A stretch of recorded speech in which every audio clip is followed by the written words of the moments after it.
नमस्कार दोस्तों, मेरी खबर में आप सभी का स्वागत है। जिस प्रकार से 2026 में माघ मेले में इनका आगमन हुआ है, क्या कहेंगे इस बार? जिस प्रकार से आप लोगों के समाज को देखते हुए योगी सरकार ने आप लोगों के साथ क्या क्या ऐसा किया है कि जो आपका समाज उठ गया है? जय बहुचरा माँ। सबसे पहले तो आप सभी को 2026 के माघ मेले में स्वागत है। ये गंगा जमुना सरस्वती का समागम स्थल पवित्र नगरी है, जहाँ पे बहुत सारे ऋषि मुनियों ने, संतों ने तप किए थे, यज्ञ किए थे।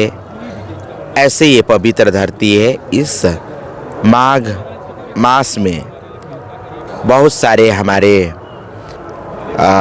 सनातनी लोग कल्पवास करते हैं। इसका अलग आभा है, अलग महत्व है। तो आप सबको आए इस माघ महीने में 2026 माघ मेले में। तो आप लोग अपने जीवन को एक पुण्य कमाइए अपने जीवन में। और मैं एक बात ये कहना चाहूँगी कि हमारे प्रदेश के मुखिया माननीय योगी आदित्यनाथ जी के नेतृत्व में प्रदेश बहुत आगे बढ़ चुका है। पहले के हमारा उत्तर प्रदेश और आज के उत्तर प्रदेश में ज़मीन और आसमान का फ़र्क है। चाहे वो वैज्ञानिक तौर पे देखा जाए, चाहे वो बिजनेस के दृष्टिकोण से देखा जाए, चाहे वो आध्यात्मिक दृष्टिकोण से देखा जाए।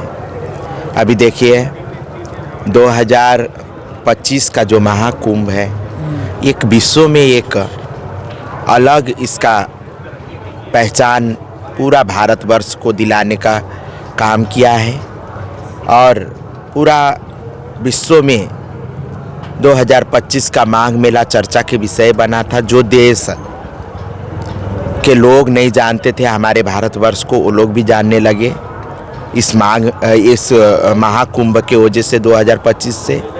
तो इसी की तुलना में ये 2026 का जो माघ मेला है, इसको भी मिनी कुंभ के रूप में मनाए जा रहे हैं। तो ये भी बहुत अलौकिक है और ये संभव इसलिए हो पाया है क्योंकि हमारे जो प्रदेश के मुखिया हैं योगी आदित्यनाथ जी, वो एक सनातनी संत है। वो भी इसीलिए इतना भव्य और दिव्य ये माघ मेला भी हो रही है।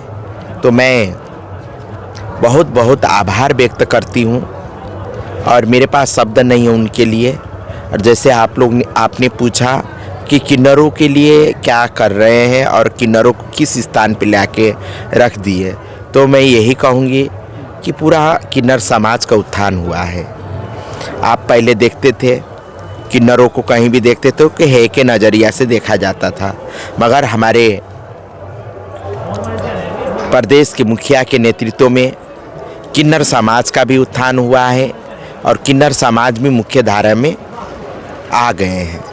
इसीलिए उत्तर प्रदेश में सबसे पहला ट्रांसजेंडर वेलफेयर बोर्ड बना हुआ है और किन्नरों के लिए, किन्नरों को मुख्य धारा में लाने के लिए उनकी शिक्षा में काम हो रही है, स्वास्थ्य में काम हो रही है, उनके रोजगार में काम हो रही है। तो ये योगी जी ही कर पा रहे हैं, योगी जी के सरकार में ही हो रहा है। जैसे 2027 का चुनाव आ रहा है, अभी उसके पहले जब भाजपा सरकार नहीं थी तो समाजवादी पार्टी की सरकार थी, तब उनके कार्यकाल में, आपके कार्यकाल में और 2027 के चुनाव में, तो आप लोग किधर जाएंगे? जी देखिए, सबका विचारधारा अलग है, मैं किसी को नहीं कह सकती हूँ। ठीक है, मैं अपने जिम्मा ले सकती हूँ क्योंकि मेरा विचारधारा भारतीय जनता पार्टी के साथ है और रहेगा। क्योंकि वो भारतीय जनता पार्टी भी सनातन को लेके आगे बढ़ने वाला पार्टी है। और मेरा विचारधारा तो जानते ही आप लोग, हम भी सनातनी हूँ, तो मेरा और कोई विकल्प नहीं है। मेरा सपोर्ट और पूरा हमारा सनातनी किन्नर अखाड़े के जितने मेंबर हैं, सभी का सपोर्ट भारतीय जनता पार्टी के सरकार को रहेगा।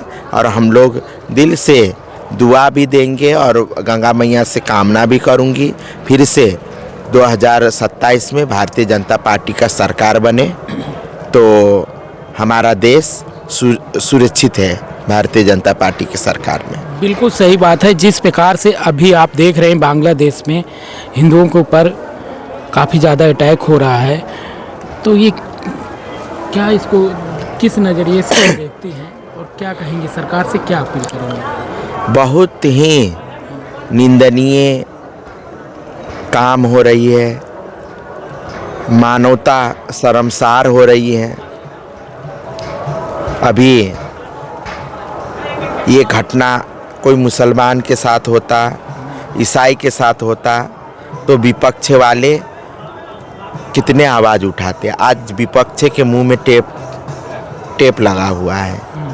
इससे स्पष्ट होता है कि इनका मानसिकता क्या है, इनका विचारधारा क्या है। आप देश विदेश घूम चुकी हैं, वहाँ पर किन्नरों को लेकर क्या योजनाएं हैं कि हमारे भारत में ही कहीं ना कहीं इनको ज़्यादा अच्छा? सुनिए, भारत में जैसा इज्जत कहीं और जगह है ही नहीं।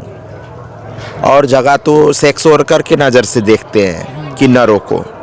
भारत ऐसा देश है जहाँ पर किन्नरों को उपदेवता के रूप में माना जाता है, मगर कुछ आक्रांतकारों ने हमारे देश को गुलाम बनाया तो उसके साथ साथ किन्नर परंपरा, किन्नर संस्कृति में भी प्रहार हुआ, तो किन्नर परंपरा से हिजड़ा परंपरा हो गया।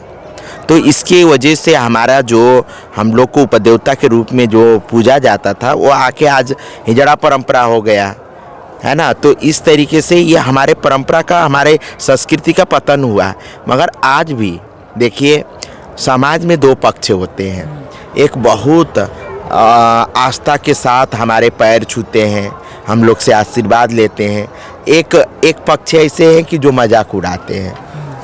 तो ये दोनों नज़रिया से आप देखेंगे तो हमको लगता है कि अभी भी बहुत मतलब 80% लोग किन्नरों को श्रद्धा से देखते हैं और 20% लोग मजाक के वस्तु मानते, क्योंकि ये थोड़ा सा हमारे परंपरा में गड़बड़ी हुआ।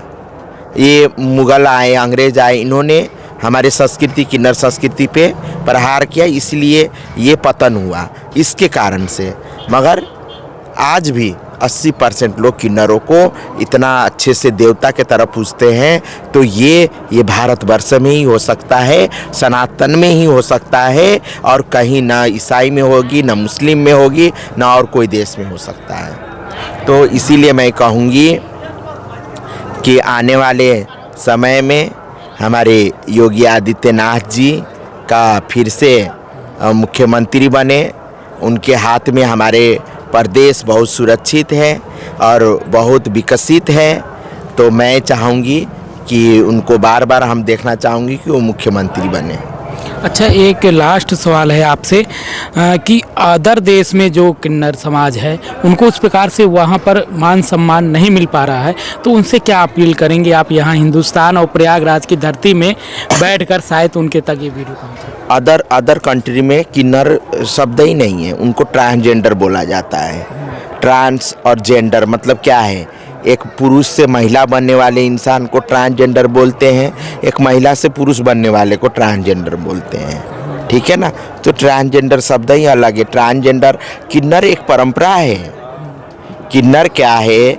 जब अपने माँ बाप के घर छोड़ते अपनी गुरु के शरणों में जाते हैं और गुरु के अपना जीवन यापन करते गुरु के सिर चरणों में, तो वो पद्धति, वो परंपरा को किन्नर बोलते हैं। तो ये परंपरा विदेश में है ही नहीं, तो इससे कैसे तुलना कर सकते हो आप? किन्नर परंपरा बहुत अलग है और ट्रांसजेंडर परंपरा, ट्रांसजेंडर अलग है। वो लोग तो एक अपने आप को चेंज करा के ट्रांसजेंडर बनते हैं। तो ये विदेश में ये ट्रांसजेंडर लोग हैं, किन्नर नहीं है, तो उनसे तुलना नहीं कर सकते आप। तो कुछ अपील भी नहीं किया जा सकता? मैं अपील यही कहूँगी कि बहुत सारे देश हैं ट्रांसजेंडरों के लिए काम हो रही है, काम कर रहे हैं। धीरे धीरे हमारे जितने भी और देश में जॉब करते हैं ट्रांसजेंडर लोग, तो ये अच्छी चीज़ है और इसको स्वीकार करिए। कोई भी ट्रांसजेंडर हो, चाहे किन्नर हो, चाहे एलजीबीटी के लोग हैं उनको स्वीकार करिए आप लोग। बिल्कुल सही बात है कि हर व्यक्ति को सम्मान मिलना चाहिए, हर एक नागरिक को सम्मान मिलना चाहिए, क्योंकि भगवान ने सबको एक बराबर ही बनाकर भेजा है। और लास्ट सवाल यही है कि इस धरती से आप जनमानस को क्या संदेश देंगे? ये प्रयागराज के जहाँ पे गंगा जमुना सरस्वती मैया का जो समागम है, इस पवित्र धरती से मैं यही कहूँगी कि सभी जन का कल्याण हो और सभी सनातनियों लोग एक होना चाहिए। हम लोग को जातिवाद छोड़ना चाहिए, हम लोग को क्षेत्रवाद भाषावाद इसमें नहीं बंटना चाहिए। हम लोग सनातनी को एक होके आगे बढ़ना चाहिए और कोई भी हमारे सनातन के प्रति आलोचक करते हैं या उंगली उठाते हैं तो हम सबको एक होके उनको मुंहतोड़ जवाब देना चाहिए। बिल्कुल सही बात है। आपने अभी सुना होगा, देखा भी होगा टीवी चैनल के माध्यम से कि किस प्रकार से बांग्लादेश में सरकार पलट गई। अभी भी गृह युद्ध कई देशों में छिड़ा हुआ है। ये इस प्रकार की साजिश होती है कि देश में जो सरकार अच्छे काम करती है उसको किस प्रकार से उखाड़ कर फेंक दें, और किस देश का जो पूंजीपति देश है, बड़े देश है, वो किस प्रकार से अर्थव्यवस्था खराब कर दे कि उनके गुलाम बन के रहें। यही योजनाएं चलती, मगर हम लोग जब एक रहेंगे तो भारत देश को टुकड़ों में बांटा नहीं जाएगा। यही कहने का जी बिल्कुल बिल्कुल बिल्कुल ये भी कहना है। और हम सब हिंदुओं को जागरूक होना चाहिए और संख्या बल भी हमारा घटते जा रहे हैं, संख्या भी नहीं घटना चाहिए, ठीक है ना। और उसके बाद हम लोग को बंटना भी नहीं चाहिए, हम लोग को एक होके आगे बढ़ना चाहिए। बिल्कुल सही माता जी ने जो बात बताई है हमारे लिए बहुत ही ज़रूरी है। हमारे लिए क्या, हर एक हिंदू समाज को ये बातें सुनना चाहिए और विचार करना चाहिए। एक रहकर ही हम देश को बचा सकते हैं। मैं रविशंकर गुप्ता, प्रयागराज से।